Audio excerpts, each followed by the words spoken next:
hiker death. He's been charged with 2 counts of capital murder. South Korean trade deal clearing a major hurdle. D.C. plane crash hearing. Investigators are focused on potentially inaccurate altitude readings. Good morning, I'm Steve Kathan. With the CBS World News Roundup, Arkansas police have made an arrest in the killing of a couple who were walking along with their daughters in a state park. CBS's Omar Villafranca is covering the story. A 5-day manhunt is over. Authorities have arrested 28-year-old school teacher Andrew James McGann, the man suspected in a double homicide at an Arkansas state park. Clinton and Kristen Brink were hiking with their 2 daughters, ages 7 and 9, when they were fatally attacked. The sisters escaped to the visitor center unharmed. The parents are missing. Emergency responders found the parents motionless on the hiking path.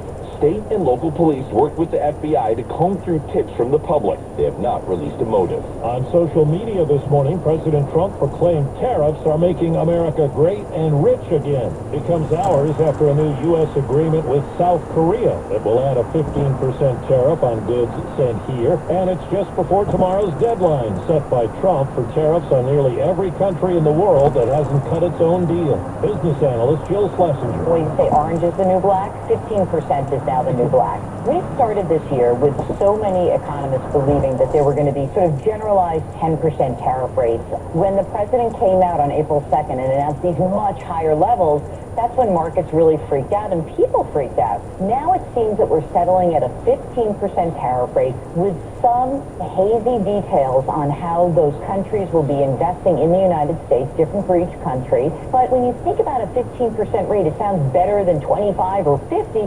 But remember, this would be the highest tariff rate since the 1930s. And President Trump warned Canada it would face trade repercussions for planning to recognize a Palestinian state. And Brazil was hit with 50% tariffs. Delta Airlines says a flight from Salt Lake City to Amsterdam was hit by serious turbulence last night, forcing the flight to divert to Minneapolis. The airline says 25 passengers were taken to local hospitals. In Washington, CBS's Chris Van Cleve has the latest on hearings into the deadly January collision of a military helicopter and passenger jets. The helicopter should have been flying below 200 feet, but it was at least 70 feet higher. Investigators are focused on potentially inaccurate altitude readings from the Black Hawk that in testing were found to be off by as much as 130 feet. NTSB Chair Jennifer Homendy.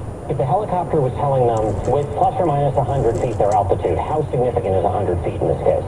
It's significant in this case. Helicopter Route 4, which went along the Potomac, we calculated that the margin of error was 75 feet. This morning, firefighters are battling flames in 2 national parks. CBS's Ian Lee. Firefighters responded to the ash fire in a remote section of Yellowstone National Park. The Dragon Bravo fire was first sparked by lightning on the 4th of July and has destroyed more than 70 structures, including the Grand Canyon Lodge. Now another historic lodge is at risk, the nearly 100-year-old Kaibab Lodge. Overseas, CBS's Deborah Patta has the latest on efforts to get aid into Gaza and accusations over blame. The war in Gaza has reached a tipping point as images of starving children have shaken the world. But a growing number of organizations, including the UN and 2 Israeli human rights groups, are not just accusing Israel of deliberate starvation, but of a far graver crime. Israel is committing genocide against the Palestinians in the Gaza Strip. It's a charge Israel vehemently denies. It is baseless. There is no intent. Key for the charge of genocide.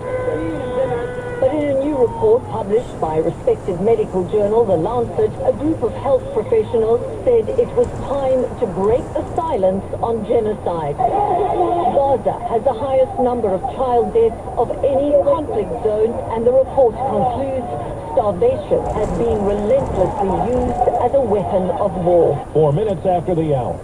Well, that's today's news. I didn't hear any good news, did you? I didn't think so. I guess it's all about perspective. The glass is half full. Well, as always, I'd like to thank you again for coming along with me on these Dash Cam News adventures. You know the drill. Peace, love, and all that hippie jazz. Bye-bye, everybody. It's 57 degrees in Richmond, California.